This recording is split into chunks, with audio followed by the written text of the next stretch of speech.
Hi, so for this video, I'm going to be doing counterterrorism debriefing for my topic is the KKK. What people don't really know is that the KKK is the Ku Klux Klan is the birthplace of um, terrorism here in the United States.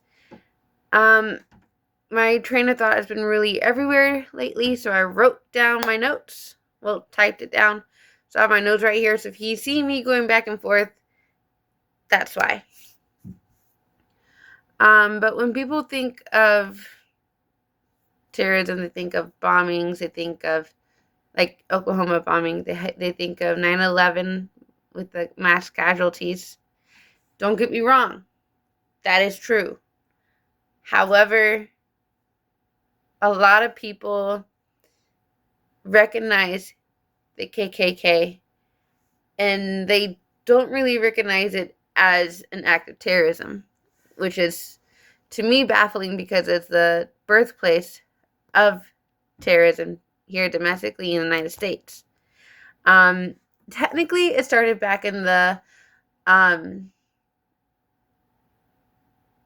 like before the civil rights. People keep saying civil rights is like afterwards is when it started, but if we dig down deep, you can like deep dive into the fact that it started back in the Pilgrim era. Sometimes it looks like terrorism. It looks like intimidation. It looks like targeting places that are supposed to help you feel safe, like schools, churches, your home. You know, sometimes it looks like adults deliberately trying to send messages, even to children.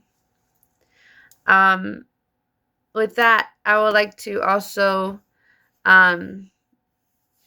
bring up what happened back in 2020, May 26th, with in Naperville, Illinois.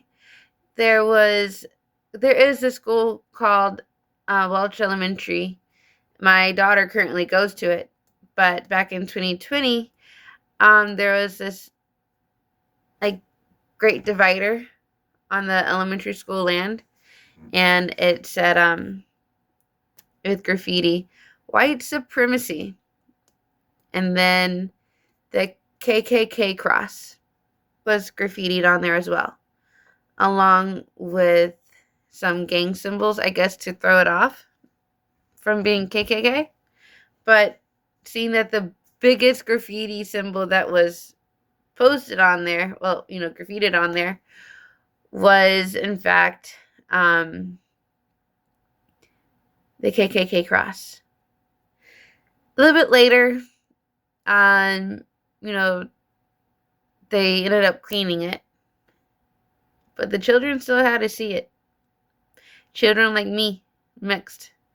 Children who were black, children who were Asian, children, of all different races had to see that. White children had to see that. It's sad. That's when that shouldn't be free speech. That's where it crosses the line. It turned out it was this KKK group back in Plainfield who went over to Naperville and targeted that school specifically. Of course, that was never documented. That was never officially taken care of. It was on the radio. I remember clear as day turning on the radio and I'm hearing that. I was following the story for a while. But that's my own backyard. But the news keeps it quiet because Naperville is one of the top 10 safest places to live in. Can't really be safe if they're advertising stuff like this. That aside, because I can go on a whole rant about that. But that aside, the KKK and similar extremist groups don't have to be physically violent to cause harm. When they put hate symbols, with graffiti on school grounds, that isn't free speech. That's psychological terror. That's the point of fear. That's the point of, like, the point they're trying to push through their terrorism act. The point of saying, like, we can reach you anywhere. You're not safe. That is what bothers me the most. It's when they target children, innocent children. What makes it especially disturbing is that the children that is being targeted, they didn't choose this. They didn't choose politics. They don't understand why they should hate their mixed friends. It doesn't make sense to them. But they're still targeted for fear. So what can we do? First, we need to stop acting like authorities can only respond after someone gets hurt. In many cases, the law enforcement already knows extremist groups exist. Whether they do something about it or not, they are technically only supposed to get involved if someone gets hurt or they plan to hurt someone else. I'm sorry, but isn't hate crime still crime? And then that's a group of people meeting to discuss their hate upon innocent people. Just because I'm brown doesn't mean I'm evil. But yet, John Doe and Jane Doe, they're talking about it in the group. I don't know actual people, so I'm using those as examples. But isn't that illegal? Maybe when authorities find out about these groups, they should disband them.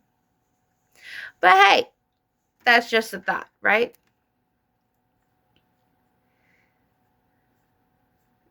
And technically, it should be disbanded way before they get to the schools, like what happened at Welch Elementary in Naperville. Second, schools need to be treated as protected spaces. You know how it's illegal to like protest near polling places or courthouses? There should be restrictions on hate activities near or towards schools of any age. Children are still children, even if they're 17. This isn't about silencing opinions. It's about protecting the children. That's it, plain and simple.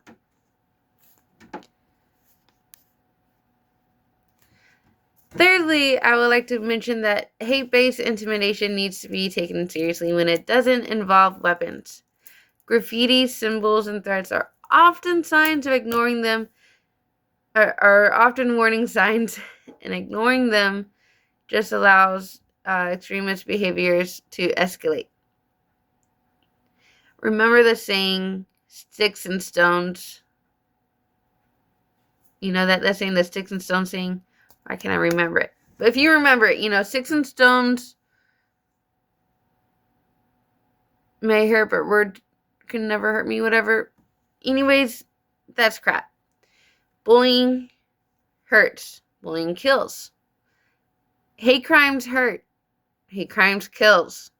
Sometimes, like with the same with bullying. Imagine wanting to stay alive after so many people say they hate you. Children, they don't see the difference. Fourth, and I believe last, we can't ignore how much of this starts online. Radicalizing people usually happens before someone shows up in real life. Early intervention, monitoring public extremist spaces, that should be the main priority. Disturbing recruitment, it can reduce real-world targeting. Online is the easiest way to reach people. Unfortunately, it is even easier to reach children. I know a lot of children are on these websites, and they're doing these TikTok trends, and they're talking to grandma and grandpa who lives across the country. That's cool, while it is monitored. A lot of people are very susceptible to listening to the wrong people. And the KKK, white supremacy, those are the wrong people. That's the wrong message. All of this can be done legally. This isn't about arresting people for their beliefs. It's about drawing a clear line between protected speech and targeted intimidation, especially when children are involved. When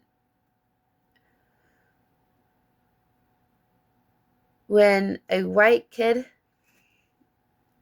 and a black kid are born, as they grow up, they don't already know, oh, I hate this person because they don't look like me. That's not how it is.